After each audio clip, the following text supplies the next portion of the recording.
Vamos con nuestra ronda de entrevistas hoy con invitado en el estudio Fabián Gatti, es el ministro de Gobierno de Trabajo y de Turismo de la provincia de Río Negro. Ministro, buen día. Buen día, un gusto compartir con ustedes la mañana.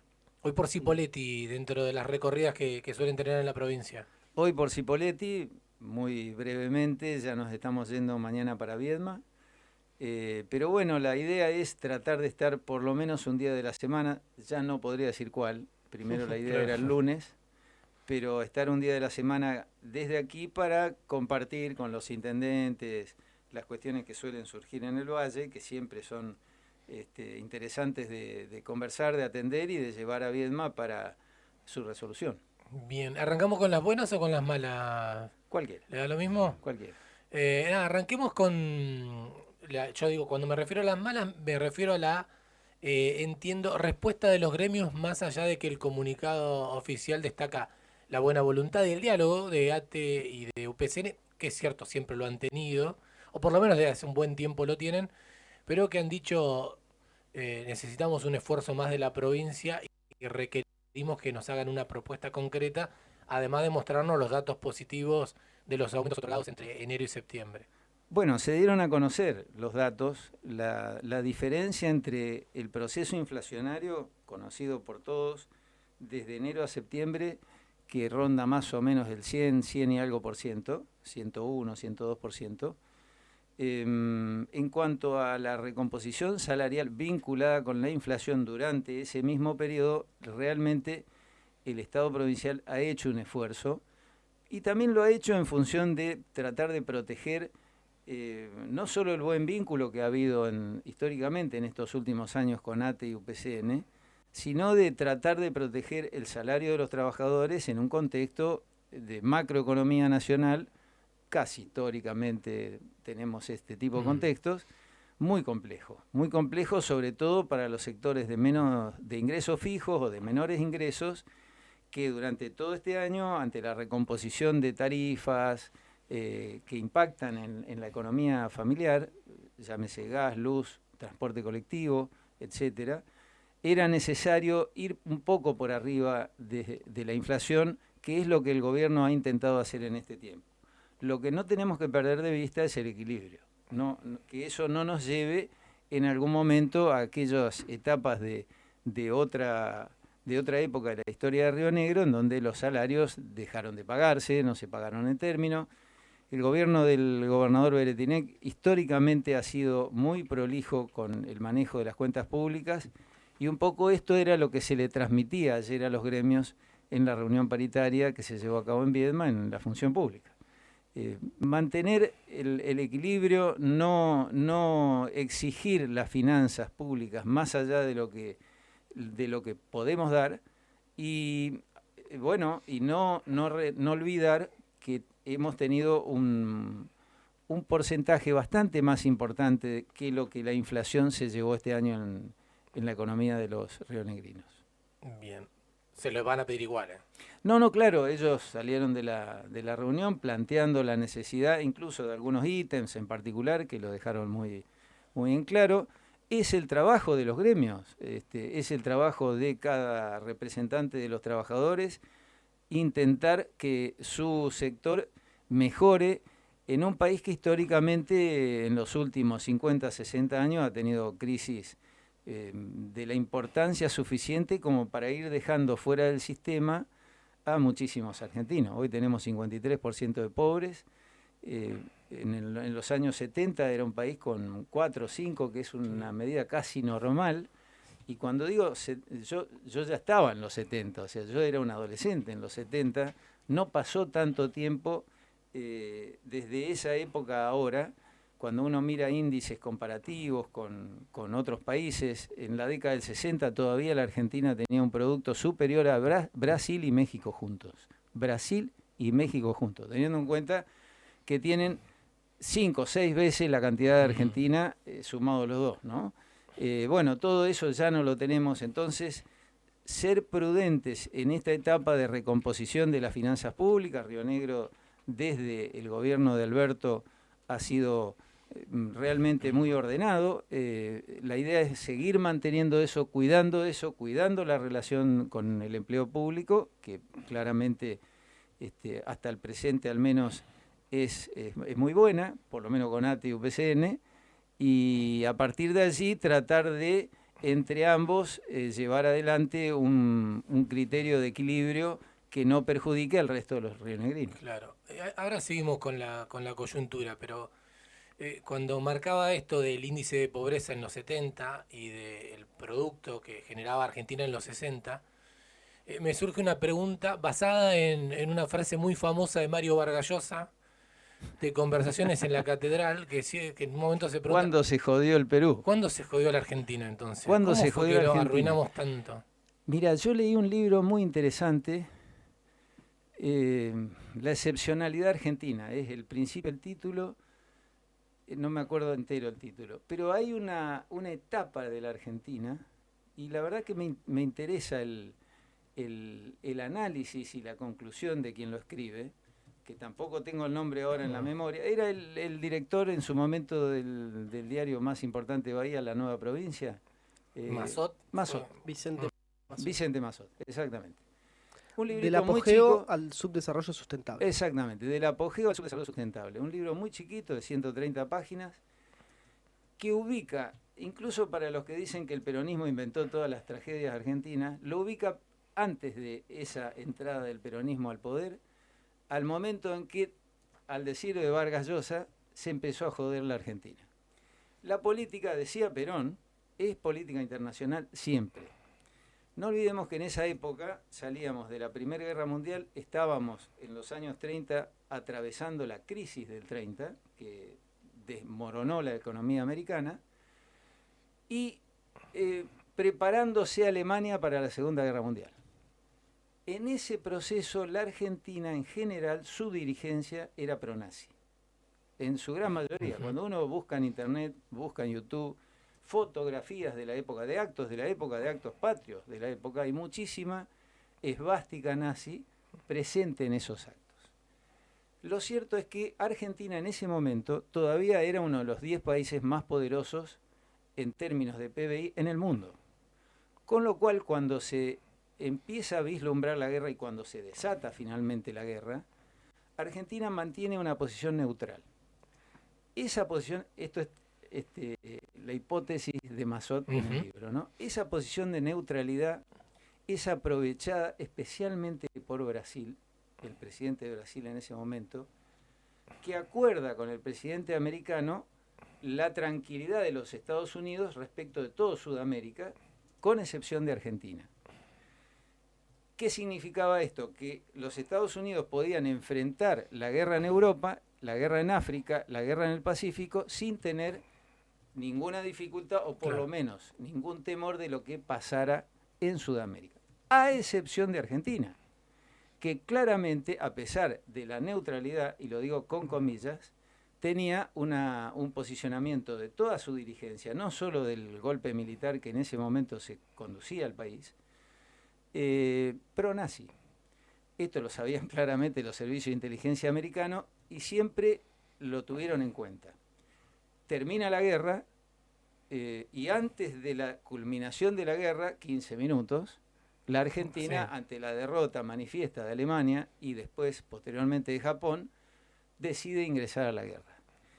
Pero la Argentina de ese momento, para que uno se dé cuenta, porque la Argentina de hoy no es trascendente en el mundo en términos económicos y de poderío eventualmente militar. En ese momento era lo que Alemania es hoy en Europa. Era el país más poderoso de Latinoamérica. ¿Cuál fue el pacto con Brasil? El pacto con Brasil de los americanos fue radicar toda la industria pesada en Brasil y eso le dio a Brasil el impulso que todavía estamos viendo hoy y la decadencia que Argentina dejó de tener porque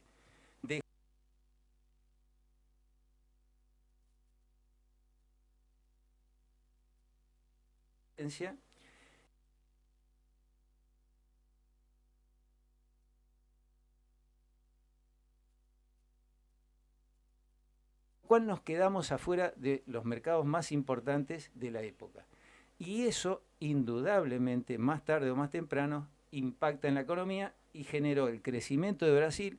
México, por su cercanía a Estados Unidos y la permanente conexión de los americanos con México, tiene otra situación, pero eso fue dejando a la Argentina en un lugar de segundo nivel que claramente con el paso de las décadas se consolidó de esa manera y nos fue dejando en la decadencia que después asumimos por diferentes políticas macroeconómicas que tomó el país, llegamos a donde estamos hoy.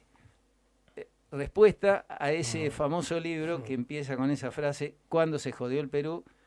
Creo que explica de alguna manera, de forma internacional, que siempre la política debe ser mirada de esa manera, en un momento clave de la Argentina en donde tomamos el rumbo equivocado y perdimos un tren. Y ahora, pensando en la provincia, pero además en la relación internacional, el Río Negro tiene para mostrar dentro de lo que puede exponer Argentina en relaciones internacionales herramientas que mejoren la situación de los rionegrinos. Sin Ha duda, sin mencionado duda. el gobernador ha hecho hincapié en alimentos y energía, por ejemplo. Eh, ¿Hay un futuro para Río Negro? Acá tenemos que ver lo que está viniendo para Río Negro.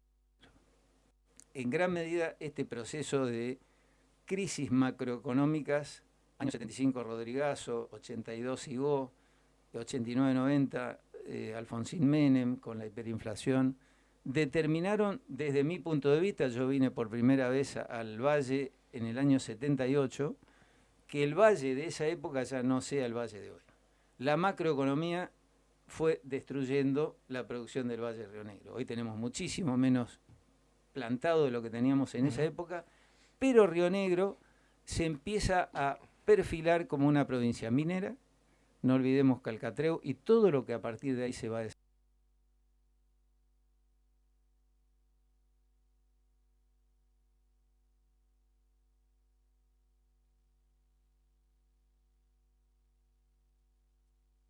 Un barco, la presencia de Pan American Oil en ese lugar, Energy, perdón, en ese lugar la inversión de YPF, el gasoducto que se está sacando desde Neuquén, desde Vaca Muerta y que va a llegar al lugar, la fabricación en el propio lugar de gas licuado para exportar al mundo, bueno, va a ser de Río Negro otra provincia por el nivel, la magnitud de las inversiones que van a ese lugar y todo lo que eso impacta en relación a todo el trabajo que se genera alrededor. Entonces, ya no solo vamos a hacer turismo, ya no solo vamos a hacer fruticultura, que yo creo que en un proceso de estabilización de la macroeconomía, el Valle puede llegar a recuperar bueno, tiene toda la instalación para, no necesariamente fruta, manzana, pera, que fue lo tradicional, hoy se siguen cultivando diferentes variedades de hortalizas, verduras en la zona, pero un modelo de macroeconomía estable y de competitividad impositiva, fundamental, impositiva y laboral, nos van a poner en otra situación en relación a todos nuestros vecinos. Hoy nosotros tenemos una maravillosa producción vitivinícola en todo el valle, ¿no? Incluso a Neuquén. Y sin embargo, cuando uno cruza la frontera, no muy lejos, los vinos que se ven son los vinos de Chile. Esto tiene que ver con que la Argentina históricamente ha sido muy cara en términos de productividad. Muy cara por el nivel de impuestos que se le carga al productor, al emprendedor, y por un modelo de contrato de trabajo que tiene 70 años de vigencia. Si bien se sancionó en los años 70, el modelo es el modelo mussoliniano de la época de la Carta del Laboro, de los años 30 en Italia, que hace que gran parte del trabajador argentino, más del 50 prácticamente, esté en la economía informal. Esto no ayuda, entre otras cosas, a tener una caja de jubilaciones con ingreso, porque quien está en la informalidad no tiene aportes, no tiene servicio de salud que pueda pagar, queda a expensas del hospital público, pero el hospital público también vive de los impuestos que pagamos todos, que es una de las funciones fundamentales del Estado. Entonces, cuanto más trabajadores tengamos fuera del sistema formal, menos trabajadores tienen los gremios para crecer como tales, menos aportes sindicales tienen para crecer como tales, menos aportes tenemos al sistema de salud, menos aportes tenemos al sistema jubilatorio. Por eso este análisis de ir hacia un modelo parecido a la OCRA, donde se hace un fondo de garantía para que el trabajador que deja su trabajo pueda subsistir durante ese tiempo, pueda tener recursos hasta que encuentre otro trabajo, hacia un modelo mucho más dinámico. Hoy la economía es muy dinámica, creo que es positivo y que va a ayudar a que Río Negro, de ese perfil histórico, netamente frutícola o turístico, hoy le agregue la minería, la exportación de gas, que lo va a poner, desde mi punto de vista, entre las provincias más importantes de la Argentina. En este contexto de energía para Punta Colorada, principalmente de convertirse en un polo exportador de energía, ¿qué pasa con el resto de la provincia? Pienso en el Alto Valle particularmente, donde converge la fruticultura con la posibilidad también de que se radiquen las empresas. Acá la Secretaría de Energía también puede ser una oportunidad para convertir esta zona en un polo tal vez empresarial, ¿no? Lo está haciendo. La tarea de la Secretaría de Energía ha generado, ha sido el brazo ejecutor de la política del gobernador Beretinec para que todo esto suceda. Lo ha generado, creo que ha sido un acierto además que esté en este lugar, porque es la zona por excelencia de la producción de energía de toda la Argentina.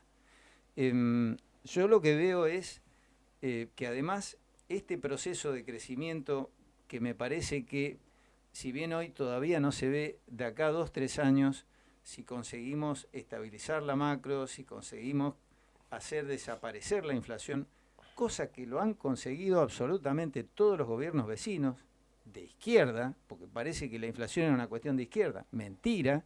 Bolivia, Uruguay, Chile, Brasil, Colombia, México, y estoy nombrando gobiernos expresamente de izquierda, porque los gobiernos que hemos tenido en la Argentina vienen del peronismo. El peronismo de izquierda es el helado caliente, es una cosa que yo nunca entendí, pero se asumían como de izquierda. La izquierda latinoamericana ha entendido que la inflación es el peor impuesto que se le puede aplicar a los pobres. Si nosotros ya erradicamos esto, yo diría a fin del año que viene no debería haber inflación en la Argentina.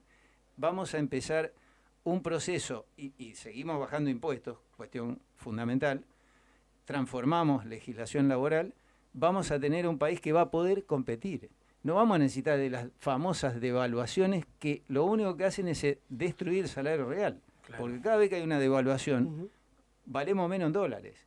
Y lamentablemente el que quiere sembrar o el que quiere cosechar en la fruta de Río Negro, tiene que comprar o los productos para curar la chacra, son importados. Claro. Entonces, ahora, Fabián, yo entiendo la baja de la inflación, pero si seguimos con esta recesión, vamos a la paz de los cementerios.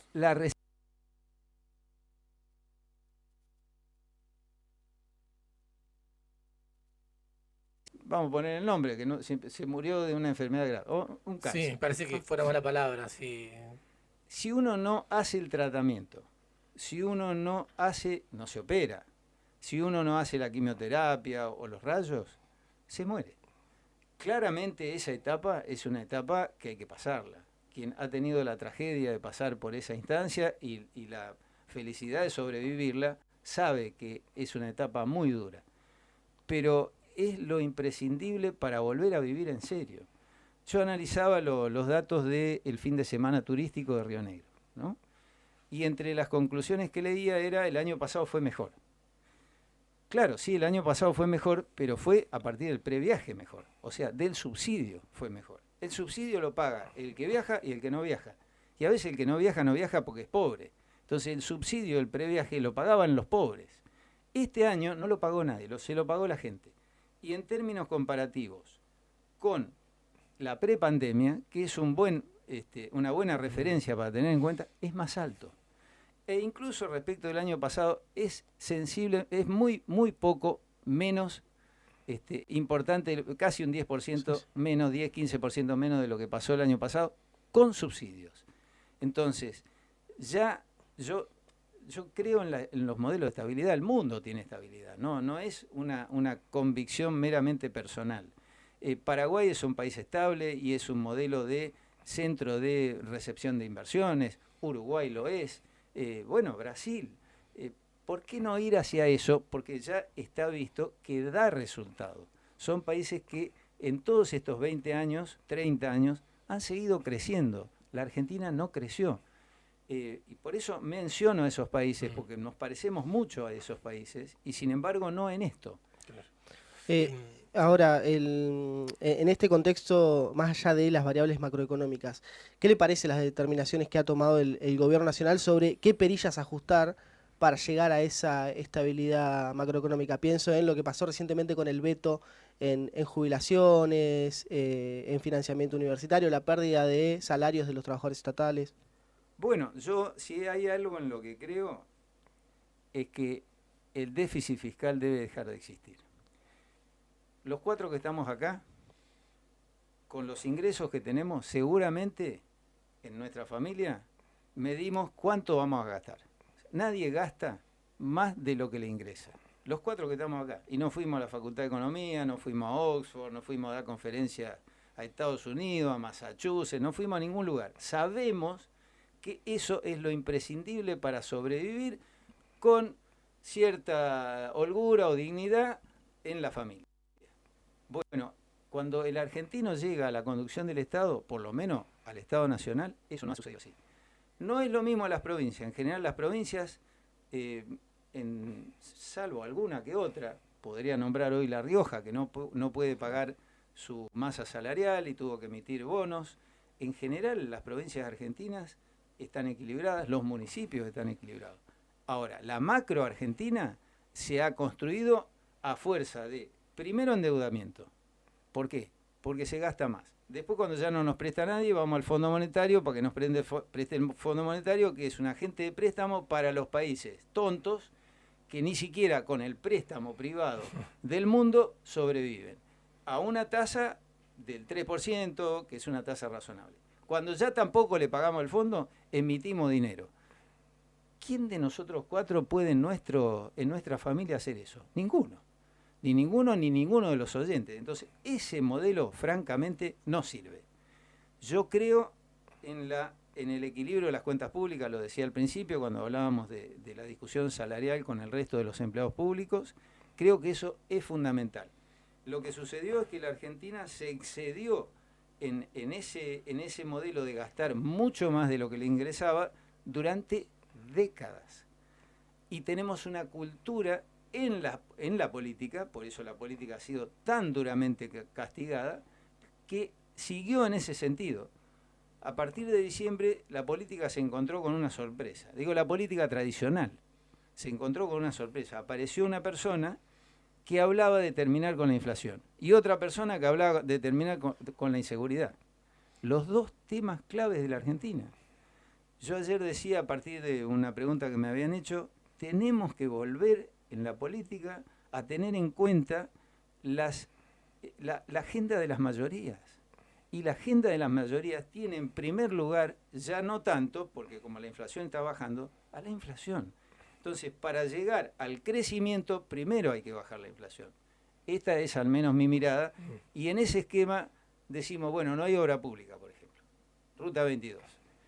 Ahora, ¿qué respuesta veo yo ante eso? ¿Cómo teníamos las obras públicas financiadas antes? Las pagaba el Estado Nacional. ¿De qué manera? Si eras amigo del Estado Nacional. Digo el Estado Nacional, no digo ningún partido, porque con cualquier partido fue siempre igual. Ya sea el menemismo, de la Rúa, el kirchnerismo, tenías que ser amigo. Y la verdad que no es un sistema muy equitativo, que vos para tener obra pública en tu provincia tengas que levantar la mano para lo que te gusta o no te gusta.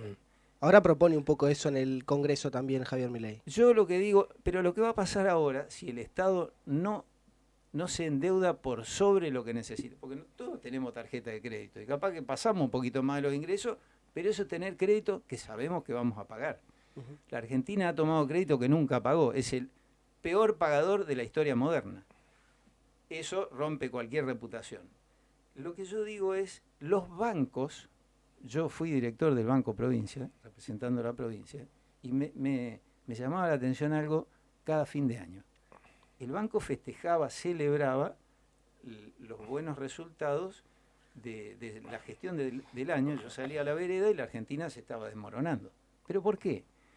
Porque todo el dinero de los argentinos, y cuando digo todo, era todo el dinero de los argentinos depositado en los bancos, ya sea nuestro sueldo, el que tiene que pagar los sueldos de su empresa, de su negocio, de su kiosco, de su comercio, de su tienda, están en el banco. Todo ese dinero se lo llevaba el Estado Nacional pagando intereses monstruosos para sostener un déficit impagable. Eso, si ya no va a suceder, ese dinero va a estar en los bancos de nuevo, y los bancos nos van a llamar a nosotros, a los comerciantes, a los empresarios, a los estados provinciales, para ofrecerle crédito para poder hacer como se hacía antes. Fabián, me queda un minuto nada más. Hablando de llamar, ¿van a llamar a UNTER para negociar esta semana, la próxima? Bueno, estamos claramente en un conflicto de UNTER. UNTER era un gremio que tuvo con la provincia una relación absolutamente cordial, en donde hubo acuerdo prácticamente en los últimos 12 años, y de repente, a partir de la necesidad de ponerle nombre a lo que es la educación, o sea, un servicio esencial, se quebró ese vínculo. No solo se quebró, sino que se quebró de manera violenta, porque la dirigencia de UNTER intentó suspender la sesión en donde se estaba tratando este tema, que entiendo yo, ni los oyentes ni los que estamos en esta mesa, ninguno va a estar en desacuerdo que la educación es un servicio esencial. No solo intentó eso, sino que, bueno, agredió a la policía, lastimó a varios policías que terminaron internados, cuestiones que rompen este tradicional buen diálogo y trato que teníamos con la dirigencia de UNTER. El gobernador definirá en su momento cuándo es el tiempo de sentarse a hablar de nuevo, pero que hay que sentarse a hablar a partir de otras pautas. La Argentina está cambiando. Si los dirigentes de UNTER no lo ven, creo que van a pasar a la historia. ¿En qué sentido lo digo? No creo que haya ningún habitante de la provincia de Río Negro que tenga hijos en la escuela que no prefiera que sus hijos, voy a poner claramente las dos cuestiones en juego. ¿Qué es más importante? ¿El derecho de huelga de UNTER o el derecho a la educación de nuestros hijos? La Convención de los Derechos del Niño dice el interés del niño por sobre cualquier otra cuestión. ¿Qué significa esto? ¿Que no hay más derecho de huelga? No, simplemente que tenemos que ajustarlo para no perder clases.